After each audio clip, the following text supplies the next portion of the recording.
Greetings, Richard Fulmer here, and welcome to the first episode of Richard's Rock Rambles for 2021.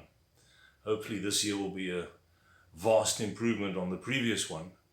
So we're going to carry on looking at our top 4 of the hard rock genre from the late 60s into the 70s. We've had a look at Led Zeppelin, we've had a look at Black Sabbath, Deep Purple. So today we're going to have a look at Uriah Heep. A band for me out of that top 4 that just don't get enough credit. They had a unique sound, very different to the other 3, in that they could do anything up to 4-part harmony in the vocals. I suppose their sound would be closest to Deep Purple as regards the keyboard work of Ken Hensley and John Lord respectively. But yeah, they were a different kind of band. They had a lot in the early albums especially.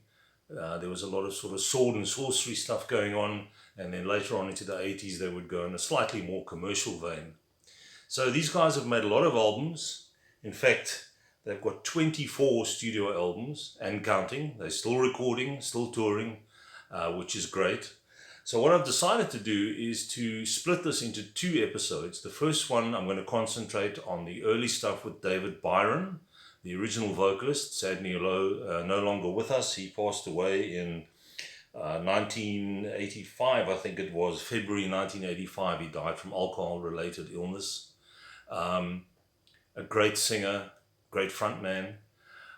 So that's what I'm going to do. I'm going to concentrate on my top 5 from that era, ranking the albums, and then in the next episode I'll do the post-David Bryon stuff. So let's jump straight in.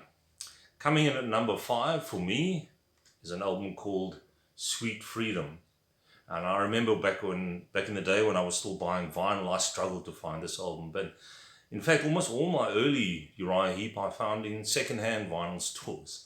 But nevertheless, this is a great album. And this is the classic lineup of Gary Thayne on bass, Mick Box on guitar, Lee Kerslake on drums, Ken Hensley on keyboards, notably organ, and David Bryon on vocals.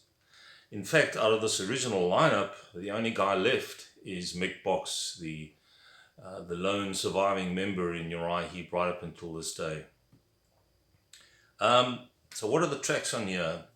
Dreamer, Stealing, which was a big hit.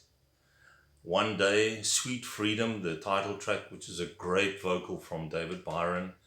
He could do the high stuff and the mid-tempo and the sort of the lower range as well.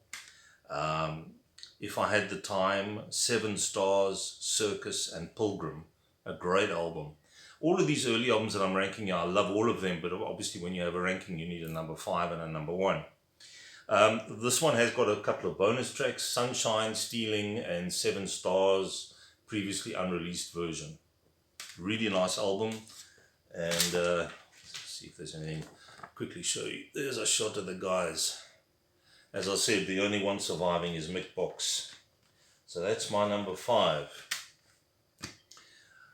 Coming in at number 4 is the follow-up to Demons and Wizards. It wasn't officially a follow-up, but it was kind of in the same vein. The Magician's Birthday. For many, this would probably be their number 1, but I just have more of a history with some of the other albums. This is a classic. There's songs on here that they play to this day live. In fact, they have to play live. Sunrise, Spider Woman with some great drumming from Lee Kerslake, Blind Eye, Echoes in the Dark, Rain, which is a beautiful song. Ken Hensley, in fact, included it on his solo album, Proud Words on a Dusty Shelf. He did another version of that song, Rain. Sweet Lorraine, Tales, and my favorite track on here, the title track, The Magician's Birthday, which has a great vocal trade-off between Ken Hensley and David Bryon. And you can hear it if you put headphones on, they sort of pan left to right. So the sort of good and evil thing going on. A really great track. The bonus tracks are Silver White Man and Crystal Ball. You can't go wrong with this album. It's apart from the stunning artwork of Roger Dean, he did a lot of the early stuff. It's just a great album, well produced, great vocal harmonies, a lot of melody, very prog-like in a lot of parts. So the early stuff, there's quite a bit of prog involved, different time changes and what have you. So that's my number 4, Magician's Birthday. Then we go on to their debut album, Very heavy, very humble, coming in at number 3. A great debut album. Tracks on here would become iconic sort of standards for the band. Gypsy, which has got that great keyboard guitar riff intro, which is amazing. Walking in Your Shadow, Come Away Melinda, which is a very sad sort of sorrowful song sung beautifully by David Bryon. Lucy Blues, Dream Mare, Real Turned On, I'll Keep On Trying, and Wake Up, Set Your Sights. There's a single version of Gypsy on here, Come Away Melinda, another version, and Born in a Trunk, which was previously unreleased. And I mean, as far as debuts go, this was stunning. There's a great shot of the guys in the early days.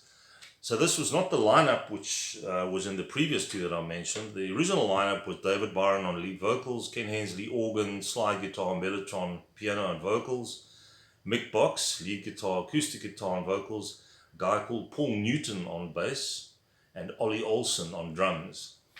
Those 2, the drums and bass, there would be quite a few changes in the first couple of albums, but this is a great debut. Check it out. I just love that cover. It's apparently David Bryon with all the sort of cobweb stuff around his face. Apparently it took quite a while to get it all off. My number 2, Demons and Wizards. I love this album. This is one of the ones I reach for quite often when I want to play early Uriah Heep. Also great, a lot of sword and sorcery stuff, as I mentioned. The Wizard, which is a big hit off this album. Traveller in Time. Easy Living, which was one of the early massive hits. Great rocker. Poet's Justice, Circle of Hands, and my favorite track, Rainbow Demon. Sort of a doomy keyboard beginning with David Bryon then coming in on the vocals. Amazing stuff. All My Life, Paradise, and The Spell. And there are 3 bonus tracks on here as well. Great album. All of these are really well produced as well. Critics hated this band in the beginning, but hey, who the hell are critics? There's a couple of shots of the guys in the early days. And which is very nice. You get a lot of song lyrics as well, so you can sing along. So that's my number 2. And then coming in at number 1 of my top 5 for the David Bryon era is their 3rd album, Look at Yourself. And when I first got this, I got the vinyl, which had the mirror, which is very cool, so you could look at yourself. This is a great album, and the title track, Look at Yourself, is which kicks off this album. It's a shunting rocker, full on great early 70s rock with a lot of great Hammond organ keyboard work from Ken Hensley. And they also had guests, the guys from Aussie Bisa, they guests on here on percussion. I Want to Be Free, track 2, and then the epic July Morning, which is like Deep Purple's Child in Time and Stairway to Heaven, etc., etc. Great track with amazing keyboards, and it just builds and builds and builds. It's one of those really epic tracks which sadly not many bands can do these days. Tears in My Eyes, Shadows of Grief, What Should Be Done, and Love Machine. There's some great rock tracks on here, really up-tempo, along with more mellow stuff. What I love about this band as well, right throughout the early period, is the songwriting. Really strong songwriting, and that was mainly from Ken Hensley. He was one of the main guys in the band in the early days as far as songwriting went. So here you had Ken Hensley on organ, piano, guitar, acoustic guitar and vocal, Mick Box lead guitar and acoustic guitar, David Bryon lead vocal, Paul Newton bass guitar, and Ian Clark on drums, who replaced Ollie Olsen from the first album. See if there's anything. There's a shot of the guys in the early days. So yeah, this is my number 1, and it has been for quite a while. The others might interchange, but I've always come back to number 1 being Look at Yourself. Great album, worth checking out. So that's it, short and sweet for the first episode, my top 5 of the David Bryon era. In the next one, we're going to look at guys who came in on vocals and other instruments post David Bryon, where the sound started to change a bit more into the commercial side of things. Still very good nonetheless. And yeah, we'll have a look and see how we go. Take it easy, guys. Please, if you like and subscribe down below, any suggestions will be welcome. And have yourselves a really good week. and I'll see you soon.